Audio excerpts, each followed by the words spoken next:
Chapter 10. Meditation and the Search for a Celestial Weapon. What if life isn't a problem to be solved, but rather a mystery to be lived? What if life isn't supposed to be figured out through reason or logic, but through experience and openness, the same way one might walk through a labyrinth? There was an opening upon the 4th floor of the pyramid that led us back into the forest, and the ground reminded us of its softness, which upheld many blades of grass as witnesses of a fresh perspective. The grass was waving at us, speaking to us, living, but not everyone could see its sacredness. With the left and right hand of God beside me, a whole audience of nature surrounded us as the kami waited when I asked, "How do we get back there? How do we get back to that expanded awareness?" The key is in the we. It's not something for you to do. You get a taste of it, but it's meant for all of humanity too, said the kami. Then what shall we do? There is the slow path, but we don't have much time because it's looking more and more like Armageddon. There is one other option, but you'll have to find a celestial weapon, she said. A weapon? What kind of weapon? The one of compassion that holds great power. Of course, enemies are real, and we must fight them with our whole hearts. But when we fight what we hate, by trying to summon more scorn and hostility than our enemy, we always lose. The entire scope of recorded history is our witness. It takes far more courage to work with our feelings of rage than it does to hide from them by acting them out, she said. So how can this be done? We open. That's how we find the celestial weapon. And since you're human, you can bring it down into existence. Do you remember how we have multiple bodies? The physical, the subtle, and the causal? Well, there are also different realms as well. There is the physical reality on the bottom, moral reality positioned in the middle pointing down. Then there is the celestial reality, and this is the uppermost. Since your soul is connected to a body, you're able to move, work, and grow down here.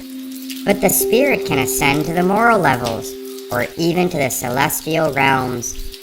Go to the celestial palaces. Then you will find a divine bow and arrow, she said. But what's the goal of all this? Although the goal is the attainment of enlightenment, the actual work comes to relating with the world and all situations. This leads us to discuss sadhana, which is the method or practice of relating to the mystery. From this, we practice, and we can relate with the world properly, and from here, we transcend madness. The natural world is calm, yet modern man is lost in pursuits of war, anger, aggression, and greed. Madness is wanting more and more, pursuing desires and material things beyond what any one person could need. In order not to succumb to the ways of the mad material world, we must find a way to find the peace and center within us. That is why we have a sadhana, which is a spiritual practice, she said. So it is a sort of spiritual ascension? It's an evolution to discover wisdom that brings our spirit to the moral plane, and we may reunite with the celestial regions, but before we arrive, there is a sort of mind training. Let us start with the mystery teachings and how they are divided into 3 aspects. The first is the lesser vehicle, and it is the way of the monastic discipline, and we see it in many religions. The second aspect of the mystery tradition could be said to be the great vehicle, and is connected with various meditation techniques or yoga practices dealing with prana, bindu, nadis, and so on. The last way, or the mystery itself, is concerned with pure being or suchness, which means that which just simply is. We mustn't be attached to one aspect or the other, but rather, we are interested in the continuity. By uniting all three aspects, we fulfill the goals of all religions as we come together in unity. It is the symbolic journey of earth to heaven, or going from the physical to the moral to the celestial to retrieve a spiritual weapon. So the mystery starts at the beginning, continues on the path, and ends at the goal or fruition, but it does not exactly end at that point. In terms of the practice, it ends.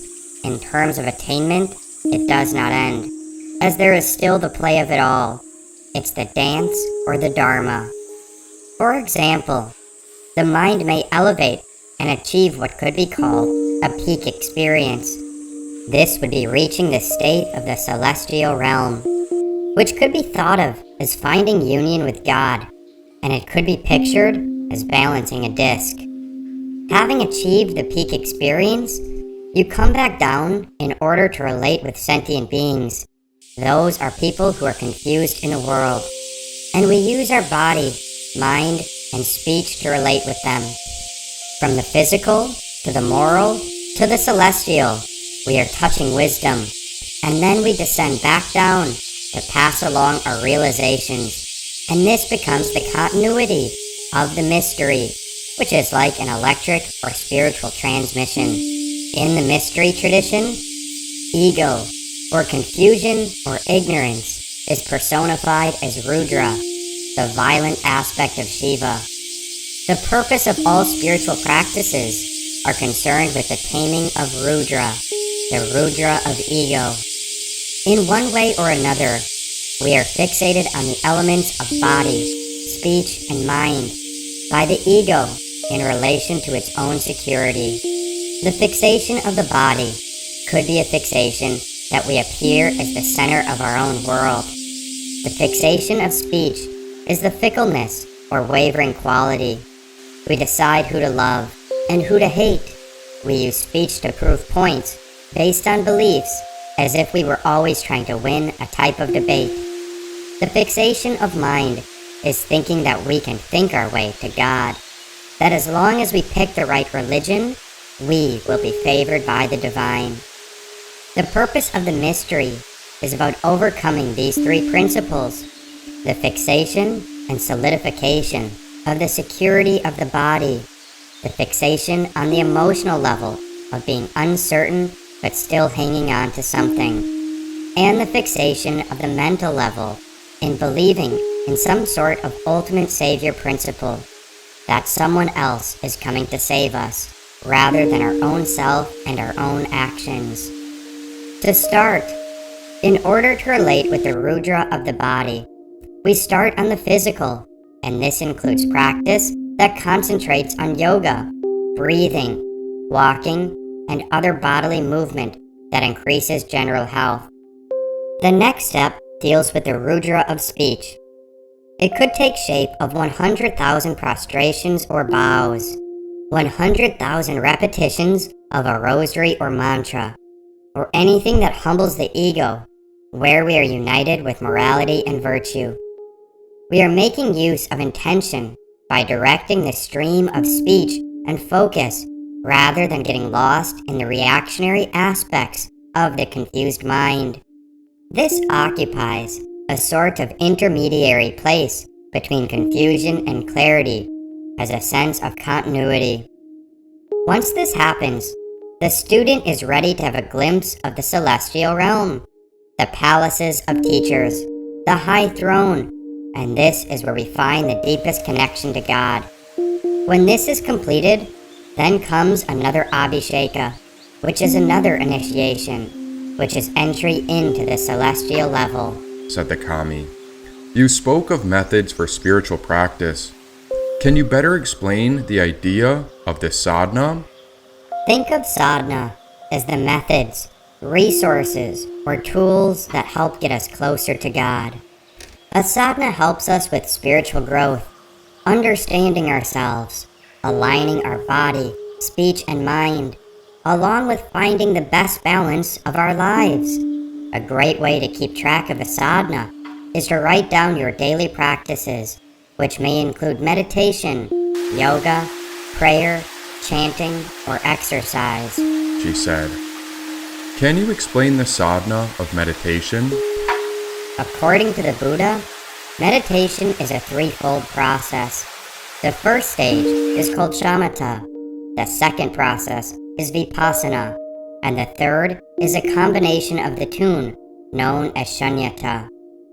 First, shamatha means the development of mindfulness. It can be practiced in group situations or individually. The meaning of mindfulness is up to you to discover. This particular approach to meditation practice is paying attention to what is happening. It focuses on the breath, just ordinary breathing. When we focus on the breath, we are completely in the moment. But as soon as we lose track, we are lost in the thinking mind, which is our ego, our security, or some past or future ideas. Whereas breathing is natural, part of what we naturally associate with relaxation. Shamatha literally means the development of peace. Peace in this case doesn't mean a state without war. It has nothing to do with politics. We are also not talking about a psychedelic sense of getting off on peace. In the practice of meditation, we speak of peace in a very particular, extraordinary, and eccentric sense, as it was taught according to the Buddha. The Buddha was a very eccentric person in that he attained enlightenment, which is extraordinary. Initially, we can't actually understand what it means that he attained enlightenment, but he did. In the West, we adopt a know in order to do mentality, but in this practice, we do in order to know. As we explore experimentally, that gives rise to insight and understanding. We are on that path. And in one of the sutras, the Buddha says that those who practice dwelling in peace, or shamatha, are building a staircase towards enlightenment. That is what we are doing in the practice of meditation, constructing a staircase towards enlightenment. It requires very precise measurements of the boards to build the steps properly. All the angles have to be properly considered, and you have to use the right nails, then hammer them in carefully, because this staircase has to bear the weight of people walking up it. Shamatha practice is building a staircase very deliberately, according to the Buddha. Now when we practice meditation, don't make a big deal about it. Just sit down, relax, straighten your back, not to the extreme, but in a deliberate fashion. Your posture is a bit like how you would hold yourself if you were going to ask your lover to marry you. Your approach would be semi-relaxed, friendly, and somewhat seductive, but straightforward. Then place your hands on your knees. Hips can be slightly above your knees, with legs crossed, or you can sit on a chair with your feet upon the floor. This is known as the mind-relaxing posture. Then you should just feel your breath, your natural breath. It might be rough or deep if you had to run to get to your seat, or it might be quite shallow. It doesn't matter. Just feel your existence as you breathe. Sit quietly and listen to your breathing. Start by listening for a few minutes, and in this way, you'll settle into the practice. Then you can begin to discipline your state of awareness, your state of inquisitiveness. When you have nothing to do but sit and breathe, you may begin to wonder, what can I do with myself? Keep coming back to the breath, this moment, this natural rhythm of coming in and out. All of life follows this rhythm. A spring, then a fall, a summer, then a winter. Low tide, high tide. We live, then we die. Feel your breathing completely, properly, as much as you can, but don't force yourself in. In terms of the staircase we are building, it requires enormous precision. This is related to working with our out-breath, or putting the steps in place. You are not trying to become rigid and solemn about the whole practice. You are simply being there. It's a sense of simplicity. When you are meditating, you'll notice that all kinds of thoughts arise. Thoughts about your life, your future plans, conversations with friends or relatives. All kinds of things come up through the mind. Let them come through. Don't try to say whether they are good or bad. Just let them come through like clouds passing in the sky. By letting them come through, there's a sense of openness. You don't find thoughts threatening or helpful. They just become the general gossip, the traffic of your mind. If you live in a city, you may hear the traffic coming through and notice it. There goes a motorcycle. There goes a truck. There goes a car. There's somebody on a bike. And now someone is shouting. At the beginning, you might get involved or distracted by the noise, but then you begin to think, oh, so what?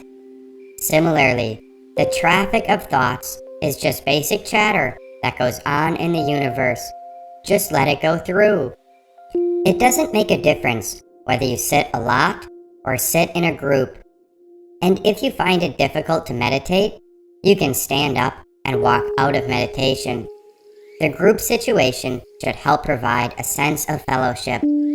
At the same time, whether you are in a group or physically alone, you are always sitting alone. The sanity that one person experiences in sitting practice of meditation is not transferable. Everyone's got their own vehicle, their own body and mind, so there's no room for anyone else in that body.